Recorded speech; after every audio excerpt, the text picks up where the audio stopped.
What is up, Mets fans? Welcome back to a positive episode of the Mets'd podcast Subway Series, and we took the belt to the Yankees' ass, absolutely beat them down. No, I mean, we kind of won by the skin of our teeth, but at the same time, it's a very good Yankees team, and the Mets took 2 out of 3 of them. They haven't lost a series to the Yankees in Citi Field since 2018 because, again, we own that. Yeah, that's a real stat.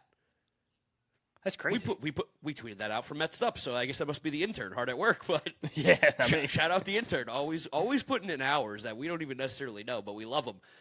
Lots of good stuff, though, to talk about in this series. We'll talk about some negative stuff, but also a lot of good things. The Mets beat a good baseball team at home. The stadium was rocking. It was fun. The Subway Series is always amazing. Before we get going into all of it, make sure you guys are subscribed to the Mets'd podcast over on YouTube. Big shout out to you guys. We hit 15,000. Next stop, 20K, so make sure you click that sub button. Join us over here if you want to see the video version. And if you're listening to us, Apple Podcasts, Spotify, Google, drop us a rating, drop us a review, download, and subscribe. James, from far away, Florida, how's it feeling out there?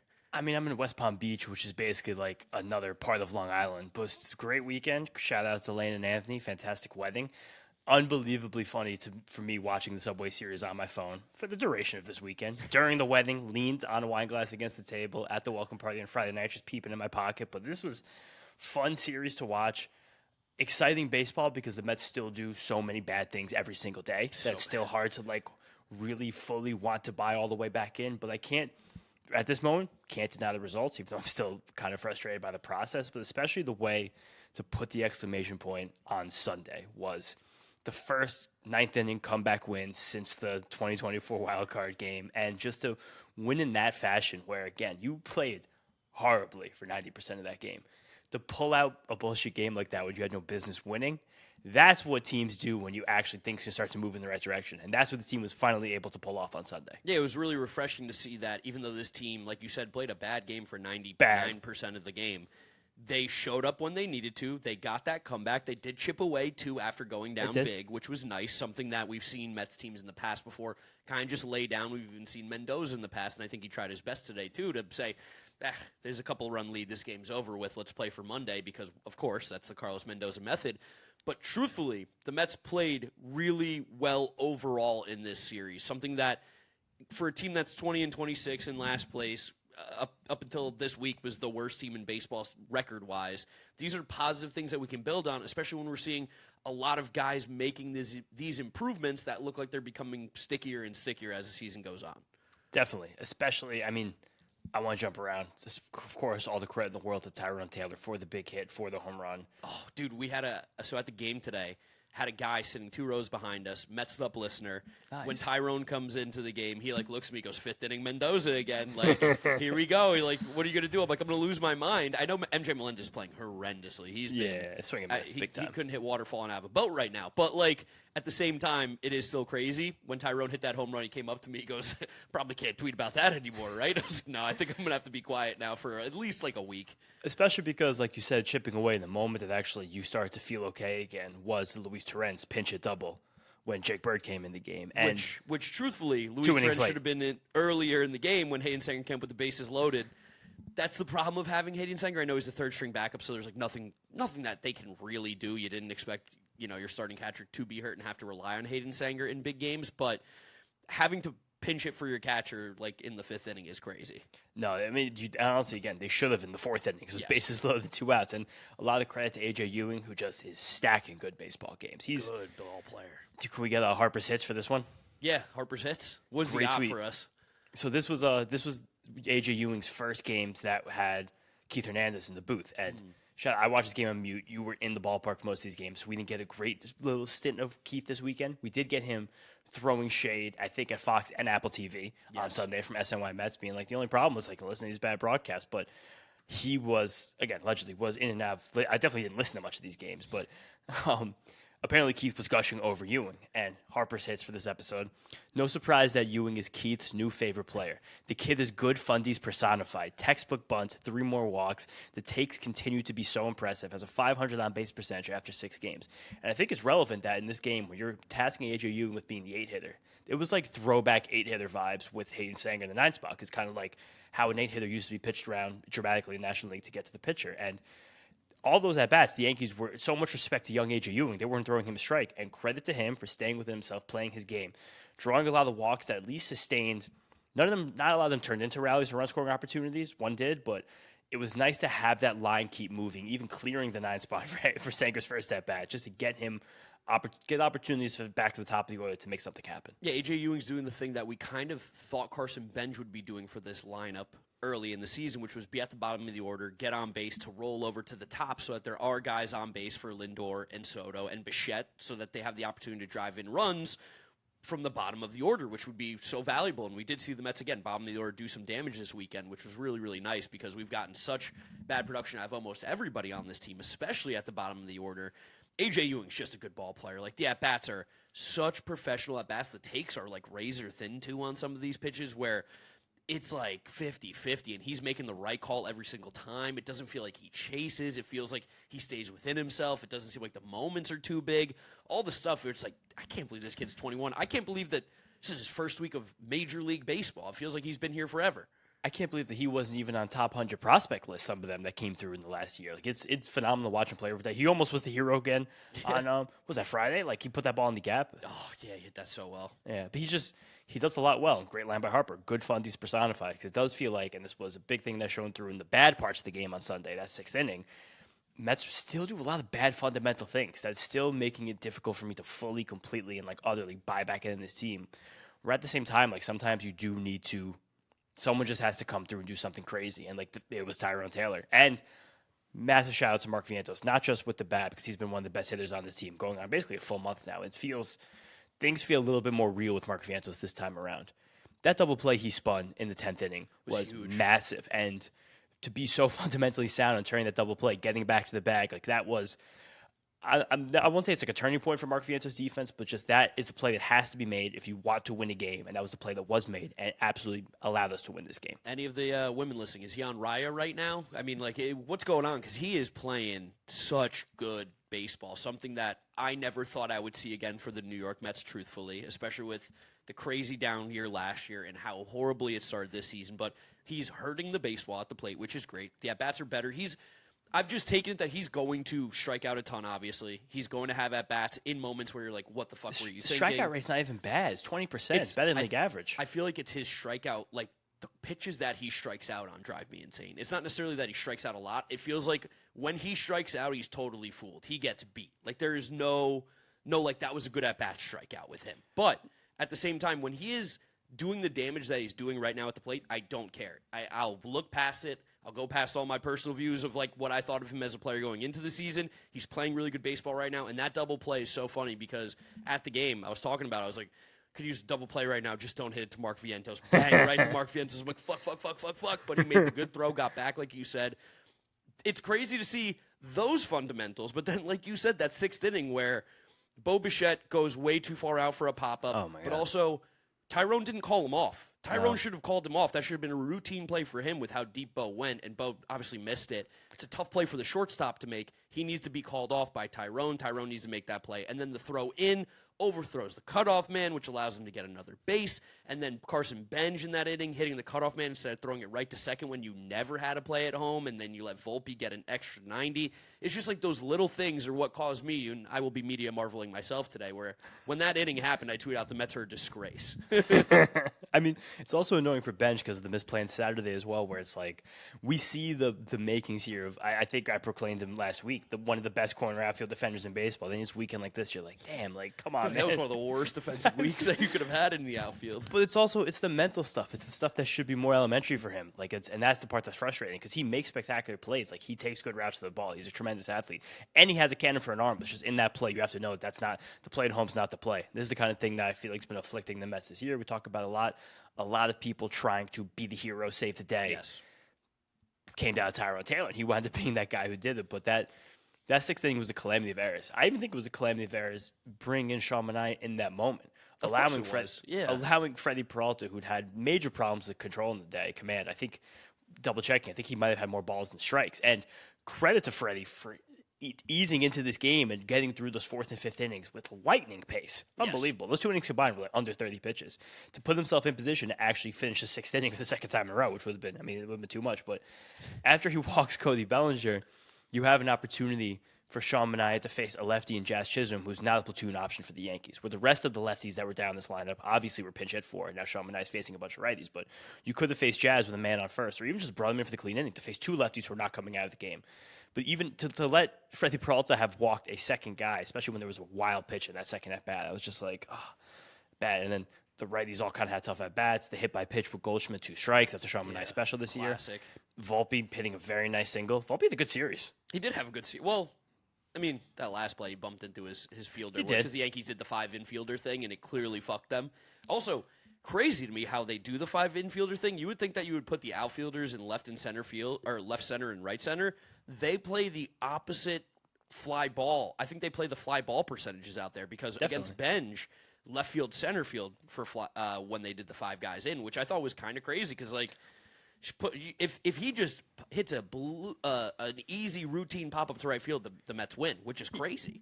Yeah, but that makes sense to me in that sense because you can't. Most balls to the outfield are not being caught anyway, so you at least want to put your defenders in a position where the ball is likely to be hit, if it is to be hit to you, directly at you, so you have the best chance possible to make a play at home. I just thought it was crazy that they played fully opposite field against him and Terrence in that last inning in the outfield. But that's what those guys hit to the opposite field all the time. Yeah.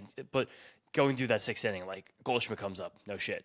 Then like Rosario comes up again, like no shit. It's like these guys are coming up and they're here on this Yankees roster. Their only job is to hit left-handed pitching. And then even after that 7th inning where Manaea just finds a way to walk in a run with 2 outs, where it's like, dude, Jesus. And like now him getting through, as we want to talk about in a little bit, getting to 60 pitches nearly over 4 innings. Like, are they going to make him start now? He might be the Clay Holmes replacement, right? Because it felt like we were actually figuring something out with Sean Manaea being a regular reliever. And now all of a sudden it seems like Tobias Myers is going to remain a regular reliever and Sean Manaea might be in the rotation, boy, would I rather flip those two around so much. Manaea is today he was bad, of course. But like it's not even it wasn't even as bad as he has been. Yeah, it's not as bad as he's been, but it's still just like it is a painful watch, and he's just such a shell of the pitcher that he was a couple years ago, where he has completely like gone back to like Padres Giants Sean Manaea, where it's like it's kind of like frustrating to see you out on the mound. Very difficult, yeah. Some wireless plans can get a little bit crazy, a little bit off the charts expensive. Mint Mobile can get you started with 3 months of premium wireless for $15 a month. That's a pretty good number. Who doesn't like that? The way gas prices are going up, Scott, we've got to keep our mobile plan down. And Mint Mobile is your location to keep your mobile plan down. You can add family members. You can do all that for just $15 a month. That's less than a drink in many cities these days, if you like bougie drinks. All plans come with high-speed data and unlimited talk and text delivered on the nation's largest 5G network. If you like your money, Mint Mobile is for you. Shop plans at mintmobile.com/territory. That's mintmobile.com/territory. Upfront payment of $45 for 3-month 5 GB plan required, equivalent to $15 a month. New customer offer for first 3 months only, then full price plan options available. Taxes and fees extra. See Mint Mobile for details. And especially in this, again, because we're seeing it. Once he got to that 30-ish, 40 pitch mark over the 2 innings, once he came back out for the 8th, there's no fastball anymore. Nothing. Now all of a sudden you're throwing 89 miles an hour again, where it's like you just can't be effective when you do that. At least outside of that bases loaded walk, I felt like he was attacking the zone slightly more often than we've seen him. It's still just it's like a fear to be in the zone because you know the righties, if they see that pitch, they're going to get around on it, and it's painful. It does seem like we're handling all of the other pitching decisions now. I know Jack Wenninger only threw 2 innings here on Sunday. We have Will Salmon and Joel Sherman putting in the hints of Zach Thornton in the media. Yep. So there's some sourcing there. I don't know how they're going to play it. I do think it was interesting. It was shocking, honestly, how doom and gloom the Mets media sessions were. That was insane. The reaction, like Clay Holmes breaking a bone in his leg is fucking crazy. Like that's absolutely nuts. And him staying in the game. Again, I was at faced 8 batters, I think, after he got hit. I was at the welcome party for this wedding. I saw the play. I was like, oh, I hope he's okay. And he shook it off. And I kept watching when he's in. So I did my game notes after the game, and I was off my phone most of the night. And I was like, wait, when did Clay Holmes break his leg? Our friend Clay texted us like, oh, my God, Clay Holmes, like, season's over. And I was just like, wait, what do you mean, Clay Holmes? Like, I thought, did he blow out his arm and we didn't know? Like, that's immediately what I thought. I didn't even think anything about that line drive. But then, seeing it that it was like 110 off his leg, you're like, oh, yeah, I mean, that should break a bone, I would think. And this came from, it was a tweet, and Mets Mets community guy, Chew Bones, who's an listener of the podcast. It was a post from Baseball Reddit where it was like the fact that Brandon Nimmo hits a line drive that Jason Dominguez crashes to the fence, sprains his shoulder on. To replace Jason Dominguez, the Yankees call up Spencer Jones. Spencer Jones breaks Clay Holmes' leg. Yeah, it's insane. Like all the little tiny butterfly effects are ridiculous. But I do think that the Mets are well equipped to handle this injury if they don't put Sean Manaea in the rotation. Well, yeah, that's the big if here, because I just think they're going to. Like right now on the 40-man, looking of guys who are available in terms of pitchers that are in the minors. Joey Gerber got called up, but again, he's not it. This would be Hagenman, but he's obviously hurt. So the guys that are still on the 40-man, not hurt, Carrillo, Pintaro, Dylan Ross, Jonah Tom. So they would have to put someone on the 40-man if it's going to be like Wenninger or anybody like that. Or Clay Holmes just goes to 60-day IL. Which is a possibility, I guess, too, because he's going to miss 2 months. Which is why I think the play of it still is most likely going to be some Pintaro, Tong, and Tobias Myers mix, but we seem absolutely lockstep that's not going to be Tobias Myers. Seems like maybe they're comfortable with him, even though he's not being used in high leverage. And the fact that I think it was a Salmon tweet or a Tacoma, someone mentioned that there was no talking to Myers about a changing of role. So it's like it feels like it's not going to be him, where it feels very obvious that if you slowly stretch him out, even though he hasn't thrown more than I think it was 40 pitches, I have the game log up here right now, in like weeks' time, like the fact that he's been kind of inside that 25 to 35 pitch framework, it will be hard to be built up. So he threw 25 pitches Friday, 10, 12, 10, 21, 36, 25. That's just a reliever. Yes, 40 against the Twins on April 23rd. That was the Christian Scott relief game. That's a month ago. But early in the season, it was 20, 30, 36. Like it was, he's been a reliever for 2 weeks now, and we were kind of lamenting, like, why is this happening? And now you actually need him to be stretched out, and he's not stretched out. Like, it will take weeks to stretch him out, and you can't piggyback in with Pintaro. Myers so up in the air. Pitaro's more of a sidewinder. He's got that low vertical release angle, so it could work, but doesn't seem like that's the plan. That would be my plan. That would be my plan too, but it does seem like Sean Manaea is probably going to at least get a chance. I mean, for him to get to 60 pitches, like that's a clear indication from them. It's like unless they're really going to be like, you're just actually the mop-up guy. But he was mop-up guying in a 3-run game where it's like. I mean, he had also before today. He hadn't pitched in like almost 2 weeks. A week. Last Sunday against the Diamondbacks. Yeah, that's right. He's a Sunday pitcher. College baseball stuff. And again, like when he was in those first 2 innings, ironically, those are the ones where he allowed the runs. Like at least seeing 92s and 93s in the fastball, I can be confident with Sean Manaea. As we've said, it's a 1-inning lefty. It's I don't know. I'm still very confused by a lot of things that are happening with his team day in and day out, despite being excited about actually winning baseball games. Yeah, winning baseball games. Guys are playing better. Again, Carson Bench has been on a tear. 2 walk-offs in a week, by the way. Great week awesome, for Carson super fun. Bench. Me and Carson Bench, like that. I did that in high school. I know what it feels like, Carson. Me and you flying high. Did in softball 2 weeks ago. Yeah. Walk-off sack fly. Walk-off guy. Clutch. Couple clutch guys over here. But Vientos is playing good. Beatty's playing better. Brett Beatty moving to third base has just made him play better, I feel like. That bump play was interesting today, where he did the charge and he did the scoop back immediately. Yes. I thought they might have run the wheel there, just thinking that McMahon's not much of a bunter and you probably get something in front of you. I think they thought that, yeah. Yeah, but yeah, that was it was the right play, I think, to go the first because Beatty just was charging, then he had to run back. I didn't see that as being a fundamental issue, but this team played well. It feels a lot of good AJ Ewing stuff that's like kind of coming down to the rest of this team. A jolt. He's a jolt. It gave this team a jolt. I mean, other interesting things from the other games. Let's try to think back through because I feel like I'm so focused on Sunday because of how much fun it was. Oh, that was honestly in the stadium. It was absolutely electric. I went to the crowd game pop was huge. Crowd pop was huge. I went to the game Saturday and Sunday. You guys might see my face. Tried to jump a subway turnstile, did not make it. Hit my face on the floor. So that's why I look like a ghoul right now. Shout out my parents who are definitely going to see this at Gasp, which is going to be fun. It's going to be a fun conversation with them. Shout out Drew. Shout out Not the Expert. It was his 30th birthday on Saturday. So we went to the Mets game together. Yankee fans were chirping, loud, chirping, as they should, right? That's fine. They won the first game of the series, best record in New York, one of the best baseball teams in the entire country.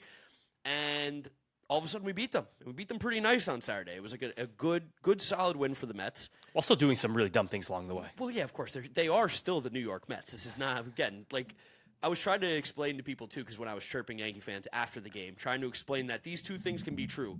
You lost to us. I don't think we're good. Like, I'm not trying to say we're better than you. It's just hilarious that you lost to us after all the smack that they're talking.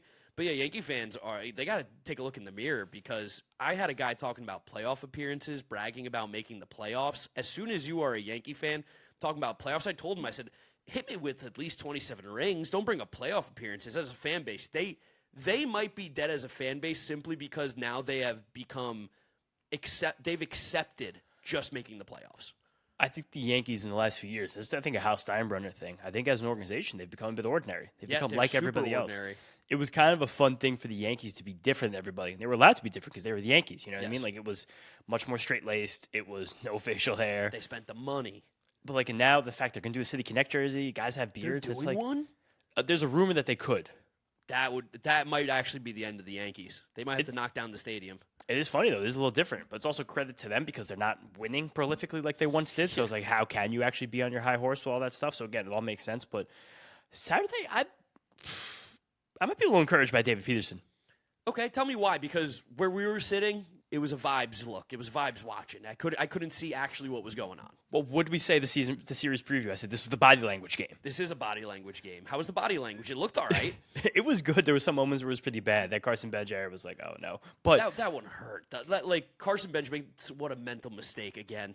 It was just nice to see Peterson lean back on that slider and actually be locating it to righties. That was the thing that made him. And also, I was impressed with Peterson because we don't like this from Mendoza. For some reason, it keeps happening. When Brazoban got into relative trouble in that second inning, Peterson comes in with guys on base. Brazoban got the righty. Then Peterson comes in the middle of an inning. Yes. Pitched very poorly. Then was good and clean after that. Like, he didn't kind of hang his head on the fact that he had to come in the middle of an inning, sucked inside of that inning, but then was able to get through it. I just like, again, if he's locating his slider and he can lean on that pitch, and now he's back to the sinkers against the righties as well, but it's at least being able to mix up the slider, the sinker, and the four-seamer against them if he can locate. Like, that's a pitcher that can find success in this abbreviated 4 or 5 inning role. And like, we don't need him to be an ace. We just need you to throw 5-6 innings, like, at most, and just keep us in the game like he did. Definitely need him really, really badly moving forward right now, though. It's very important to get at least some semblance of a reasonable David Peterson. And that will start with that slider and being able to locate it like he did in this one. But he doesn't need to win us games. He just has to keep us around. He was doing a couple front hippers, too, with the sinker. You love a front hip. You love a front hip. I'm like, oh, like this seems like a slightly more confident version of David Peterson. And he didn't land any, but he tried. So it's like it's nice to see David Peterson feel like he can place a ball where it needs to be. Sometimes I feel like he just doesn't have that confidence in it. No, he is such a body language guy. Again, he's tall Steven Matz, so you can tell almost instantly how David Peterson's going to pitch based on how he looks. And thank you to Carlos Rodon for making one of the funniest plays I've ever seen in a baseball field. That was insane. Yeah, that was fun. With 2 outs, no less. I've never seen a ball ricochet off the back and just go straight up like that, and then a second guy come in to score because of a horrible throw. Yeah, again, great. We needed those runs, but it's, I don't know, it's also... Shout out Carlos, by the way. He talks a lot of shit about the Mets. So shout out Carlos. Does? Oh, yeah, all the time to me. I've spoke to him a couple times, and it's fun. It's fun. This is good. I like Carlos. Why does he talk shit about the Mets? Because, like, he's on the Yankees. He'll just be like, oh, yeah, like, the Mets, how are they doing? And I'm like, they suck. I thought you meant our friend. No, Carlos Rodon. Oh, I literally thought you meant our friend Carlos. No, Carlos Rodon. He's poked me a couple times about the Mets. Very funny. He's a good dude. That's funny. So I was sitting at the wedding next to this dude, Michael, one of Elena's Gleek family friends, and he lives all the way on the east side in Midtown. I was like, oh, where do you like to hang out? He's like, dude, my favorite place, the Flying Cock. I was like, oh, Carlos. Say hi to Carlos. Yeah, Other Carlos. Carlos sing all around here. Also, your boy Luke Weaver, balls. Steals. Balls. I mean, I tweeted that tweet got way too many likes for me this weekend. I was like, damn, that was fucking gutsy. Like that was great. That was the kind of shit I want to see. Like, again, I don't want to hear it. I want to see it. And I do like after the game he was being goofy. I want goofy Luke Weaver. I don't want this like fake tough guy thing. I also liked him trusting his stuff in the zone, trying to be nasty in the zone. And see him get up to 97? Yes. Dude, he can play in the zone. I think that's I mean, I'm sure that's what Willard's trying to get him to do. I think that's a reworking probably of how Luke Weaver's brain is as a pitcher because he's so not like that over the last few seasons.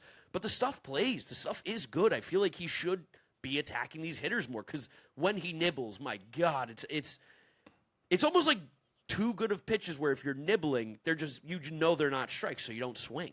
That 8th inning was so sick too. When Austin Wells gets the leadoff single and he gets the Ben Rice double play, I was So like, sick. oh. And then you get Judge up. He can't do anything to like really impact this game. You're like, yes. It just this was, and again, even seeing Devin Williams continue to just be completely ridiculous right now. He's so stupid. He's stupid locked in at the moment. Like this is again, we said this the other day. This feels like how it was supposed to look, and it's really comforting and uplifting that we're seeing it series in, series out. This was a gutsy series win by the Mets. And again, Friday night they didn't play well at all. Clam Schlittler is sick. So good. Like, I wasn't even mad that we didn't hit because watching him pitch, especially knowing that the Mets are the worst against fastballs, and all he throws is fastballs, essentially, I was like, we have no shot. And then you watch him and you go, oh, we have no shot. This guy is, one of the 10 best pitchers on the planet right now? Yeah, I think in my last video on my channel, I did re-rank starting pitcher. I think I ranked him 9. Yeah, I think that's fair. And that was a week ago. If there weren't so many good starting pitchers right now, like, he's arguably a top 5 guy. Dude, 98 of 106 pitches were a fastball variant, and they were in the zone most of the time. Also, we were chasing that color. That color's ridiculous. But like, it's just he's like, here's a 4-seam fastball. Do you want to hit it? I dare you. And you just don't. And he goes up. I love that he throws up in the zone. He comes in on guys, too. Like, it's just he's nasty. He's a fun pitcher to watch. I hate that he's on the Yankees. No, he's such a fun pitcher to watch. I think I've said that on the windup that like he's one of my favorite pitchers to watch in baseball. Yeah. And like I didn't like watching on Friday because when it's happening to your team, you're like, damn it. But depressing. like he's a dog. And after the Clay Holmes injury, after getting bodied by Clay Holmes, to fight back and win 2 straight games against one of the best teams in baseball is, regardless of anything else, encouraging that we're stacking this stuff up. Very encouraging. Love to see it. Good, fun, watchable baseball this week by the New York Mets. And the season record now moves to 6-1 for me at the games. I know James is still undefeated right now. Yeah, we probably got to start going to more games. I mean, you're going to a bunch. I definitely have to pick up the slack on my end. It's been a busy few months here. I got 3 weddings this month. But selfish. It's ridiculous. A destination wedding during the Subway Series. Can't even believe it. But it's very fair to feel good about this team, especially after a nice 6-0 homestand, especially seeing the way we're hitting. Even Not just 6-0, seeing 5-1. 5-1, my bad. 5-1, I forgot. We just talked about Friday night. Seeing Marcus Semien actually get base hits is cool.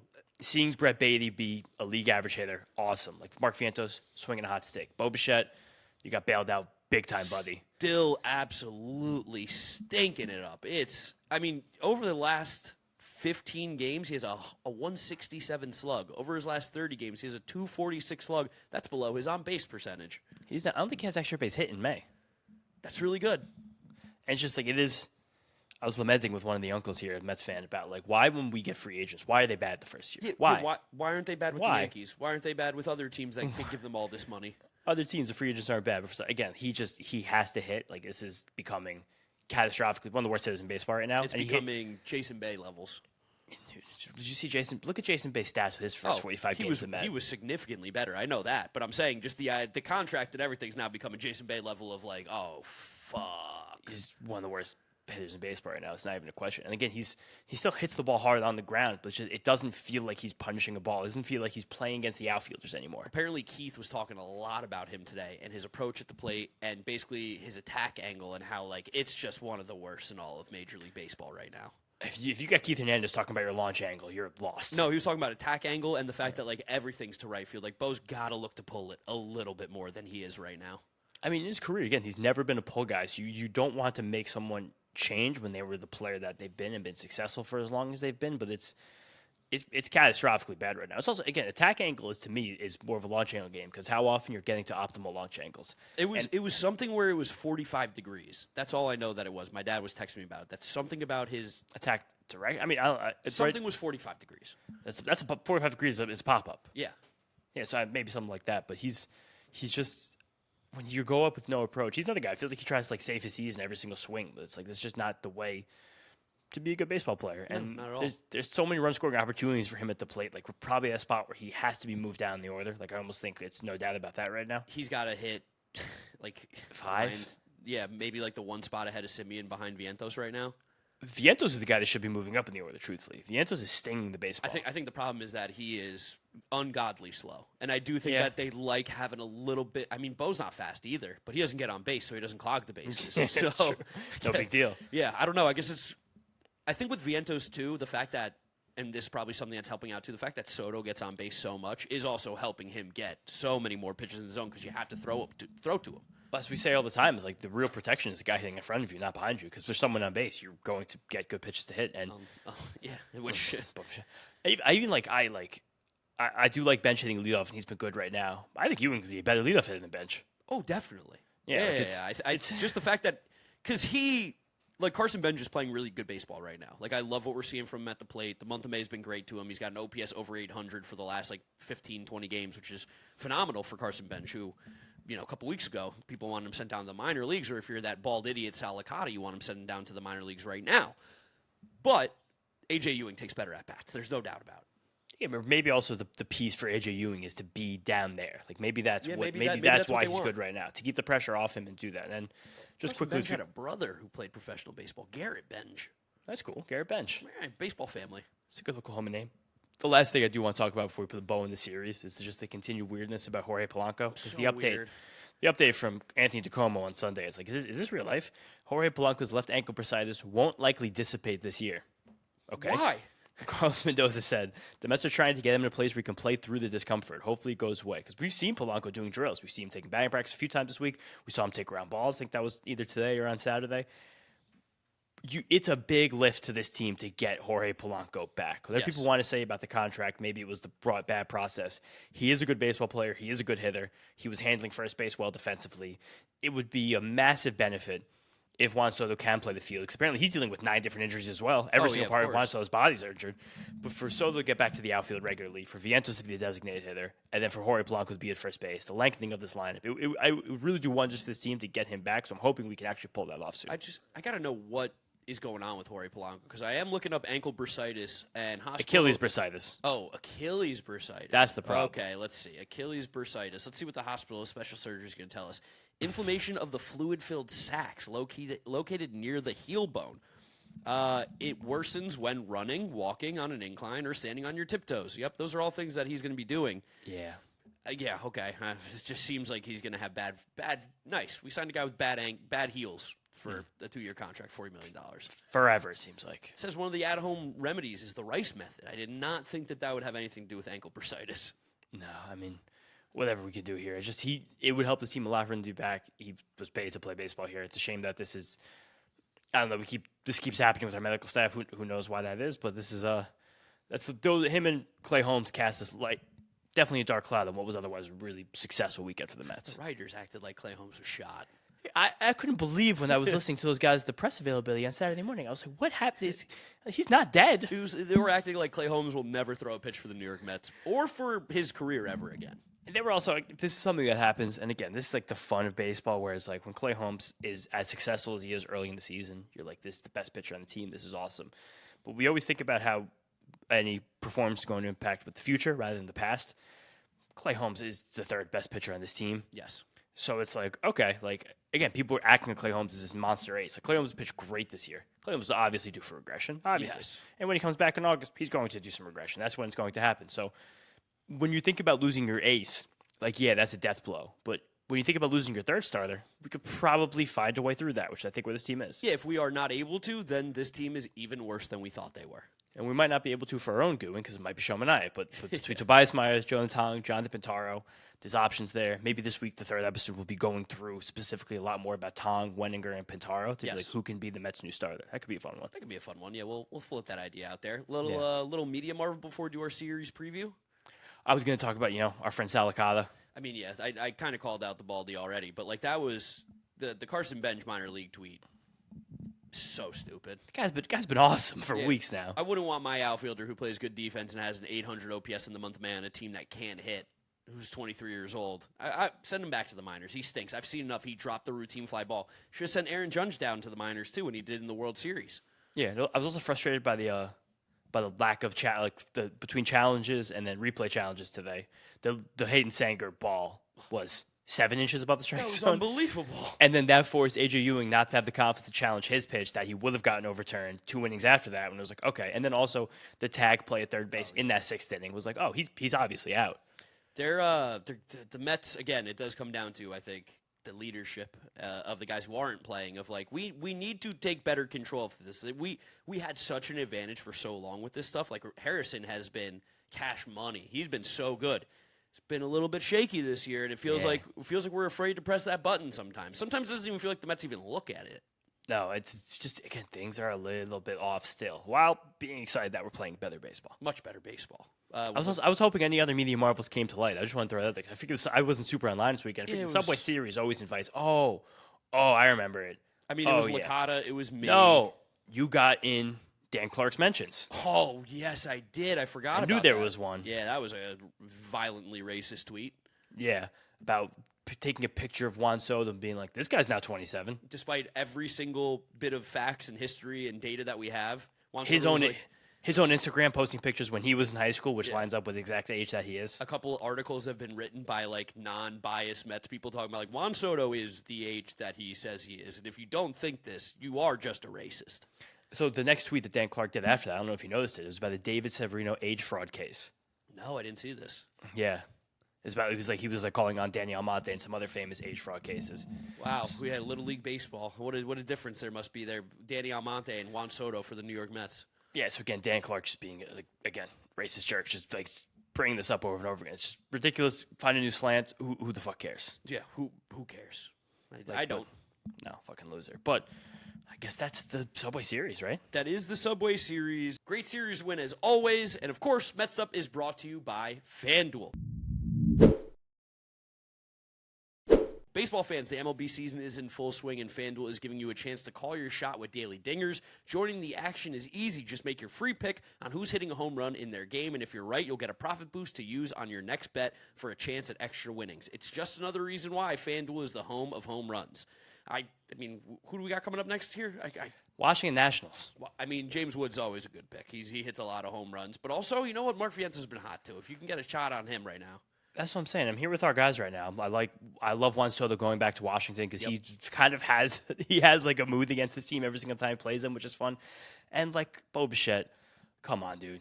Jake Irvin, Zach Littell, Foster Griffin. These are your guys. Get a hold of one. Please put one out. Get fat. So are you ready to play your game? Head over to FanDuel.com/podcast to get started. That's FanDuel.com/podcast to opt in for daily dingers and make your free pick on who's hitting a homer. Play ball and swing for the fences on FanDuel, an official partner of Major League Baseball. No purchase necessary. Opt-in required. Bonus issued as non-withdrawable profit boost tokens. Restrictions apply, including any token expiration and max wager amount. See terms at sportsbook.fanduel.com. Gambling problem? Call or text 1-800-GAMBLER. Series preview, James. You gave us the pictures quickly, but maybe for a little more coherent now. Yep. Heading out to Washington, 4-game set against the Nats, 7-game road trip coming up against the Nats and the Marlins. Be aware, 6:45 start times this week in Washington. They're a team at the 6:45s. Kind of like it. I like 6:45s. Monday night, Christian Scott versus Jake Irvin. Tuesday, 6:45 again. Bit of an ace-off, but this guy just has his worst start. So back in the major leagues, Nolan McLean versus Foster Griffin. Wednesday, that would be the Clay Holmes spot. So we're waiting to see what happens on Wednesday, but mystery against Zach Littell. And Thursday matinee, 4:05 start on the travel day. It will be the David Peterson bullpen game against Cade Cavalli. Oh, man. I mean, it was a lot of guys to get some hits off of, specifically Jake Irvin, Zach Littell. And then especially the way that we're lined up for the weekend where we'll get Peralta, Scott, McLean, 3-game series in Miami. That's fantastic. Just if you can chip away and get 3 or 4 against this Nationals team, things are starting to feel very, very different. You're seeing how quickly it turned around for the Phillies, back over 500, 14-4 with Don Mattingly. Yeah, crazy what firing a manager can do to a roster. But this Nationals team is still hitting the lights out. They still mash. They're not playing the cleanest baseball. They're still hanging around 500. They're multiple games better than us right now, but this is still a team you should be able to get fat against. Yeah, the Nationals, I guess when you say the Nationals are hitting, it's really like James Wood, C.J. Abrams, and Dalen Lyle. Like those guys are hitting. Lyle's on fire right now. Yeah, Lyle's been doing crazy stuff because I cut him in fantasy a couple weeks ago because of course. But the pitching's so bad. The pitching is so horrendously bad for the Nationals. You got to jump all over it. The bullpen's not been the worst. I still don't trust almost any of the arms out there, but you got to get fat on this rotation. It is arguably the worst rotation in baseball. So the Nationals heading into play on Sunday has scored the most runs in baseball. Wow. Number one, That's most crazy. runs in baseball. That's nuts. As a pitching team, allowed the second most runs in baseball. There you go. It's going to be chaos. But the chaos games are fun. Also, big shout out to the Nationals to Nasim Nunez. He is the league leader in stolen bases, I believe, still right now. unbelievable defense. Nazem Nunez is a 1970s baseball player. Oh, they would have retired his jersey. He would be getting statues built for him if he played in the 50s, 60s, 70s. If he played in the 80s, they would have called him a poor man's Ozzie Smith. Yeah. Like that's like the kind of base running and defense that he has, but he can't hit a lick. But it's fun to see a guy in the lineup every day with a 500 OPS because you do those two things very well. And like you said, James Wood is a menace. He's having the opposite of a sophomore slump right now. He's having a sophomore surge. He looks like a freak. This is his third year. Oh, yeah, I guess technically his third year. I always forget the half year 2 years ago. Is there a word for third year? I mean, the third year Junior bump. year? The third year bump is across sports. Like Yeah. that third year bump's a serious thing. And CJ Abrams also hitting right now. We've seen him hit for 6 weeks before. It's that Nationals team. They're kind of fun. I really don't hate them. They just took a series off the Reds and the Orioles back to back. Like they're not a layover team whatsoever in any way, shape, or form. Especially Me and you, not wrong, just early because we thought that they were going to be this kind of fun last year. Yeah, way too early. All they had to do was fire every single person associated with the organization to get to this spot. But Fire the dummies. yeah, we're missing Miles Michaelis, which is a real shame. That's the one not saving grace this series. So when the David Peterson day, we're going to see Curtis Mead back at the top, who really took advantage of David Peterson and Sean Manaea last time in the 8th run inning, the grand slam inning. But it's a beatable team, but they're still fun. They're not a layover team, and I think Shout out Dickie Lovelady, who has been lights out since going there. By the way. people vilified Dickie Lovelady. He didn't deserve it. He gave up 2 runs. He gave 2 runs as the opener today. Oh, okay. I was also going to say, not sure how he's doing it because he has walked 10 guys, given up 10 hits as well. So it's in 11 innings. It's insane to have a .82 ERA with those kind of numbers. But it's a Dickie Lovelady experience. We will see him this week. Yeah, I mean, he threw almost 2 innings today, so possibly. But just thinking about what's going to happen with this rotation spot that was Wednesday, Wenninger got pulled after 2 1/3 innings last night. He so got it seems pulled, so it's not it wasn't Yes. like he pitched poorly, get him out of there. I'll try and get his exact pitch count right now, but it did feel like it was something that was done moderately intentionally. And then also Jonathan Pintaro threw 2 innings, I think, in that same game on Saturday night. So those guys are both on schedule to possibly come up for something that happens on Wednesday. 61 pitches. 61 pitches for Wenninger? Yeah. How was the final line? It said 2 earned runs, 2 hits, 4 walks in 2 1/3. Nice. And Only Jonathan 28 strikes out of 61 pitches. Yeah, so Wenninger's problem so far this year has not been throwing enough strikes because he's not sustaining velocity, I think, in a way the organization would like right now. When last year when he took that velo jump, he was very, very effective.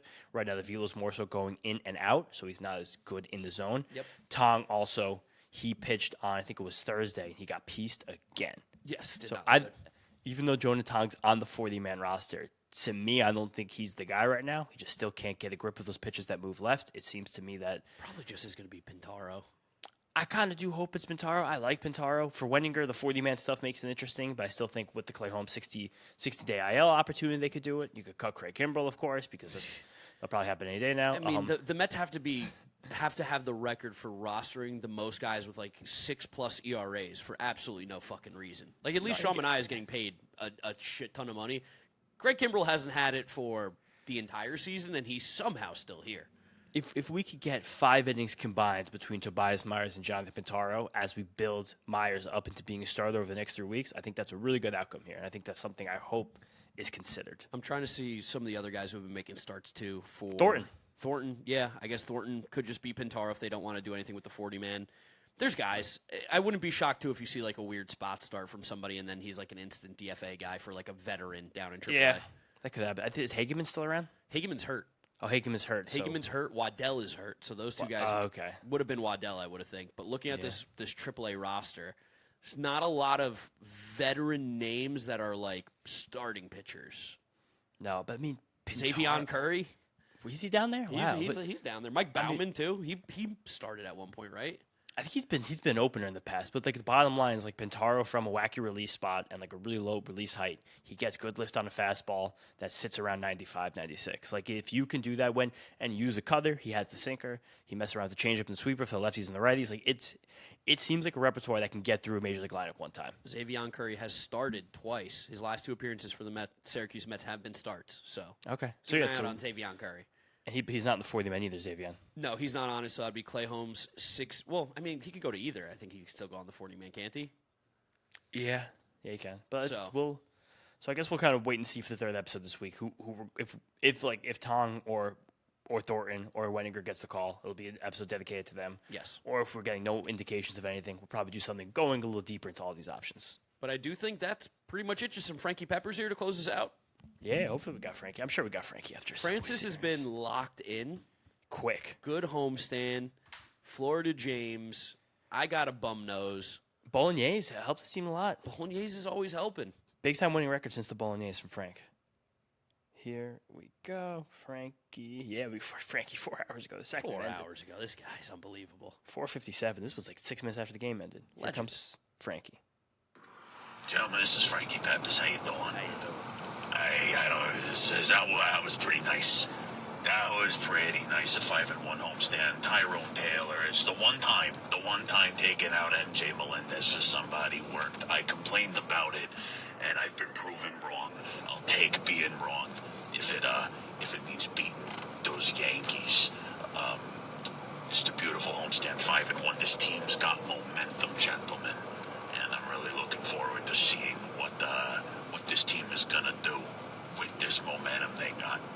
I'm driving to Brooklyn, boys. I've got another 2 hours till I'm in Brooklyn, so pray for me. Thank you, boys. Talk to you soon. Let's go, Mets. I mean, Is he coming from Kansas? yeah, probably. Also, I know what it is, Frankie. It's because they got a Jolt. They got AJ Ewing. I think Team Jolt got the was like Jolt. an old soda too that like had an Jolt. unreal amount of caffeine in it, like back in like the 90s, like an unhealthy amount where like people were like having heart attacks. Hanging out with some college friends this weekend. Like, you just talk about things you used to do when you were 18, 19 years old. Talk about all of our Four Loko phases at the beginning of college. And the fact that Four Loco's went Loko hard. invented Ohio State. Really? Yeah, claim to fame. Wow. All right. Yeah, It's right? pretty Not good. bad. Well, I'll end you guys on that one. Yeah, Ohio State, Four Loko. Shout out to everybody who got to enjoy it while it was still good. But Go Bucks. that's it for this episode. Thank you guys for listening. Thank you for watching. Make sure you're subscribed to Mets'd if you have not yet done so on YouTube. If you're listening to us, Apple Podcasts, Spotify, Google, drop us a rating, drop us a review, download, and subscribe. You can follow James on social media at James Shiano. I'm Draft Nick Mark. Thank you guys for watching. We'll catch you on the next one. Fuck the Yankees. Let's go, Mets. Let's go, Mets, baby. Peace out, guys. See you next time.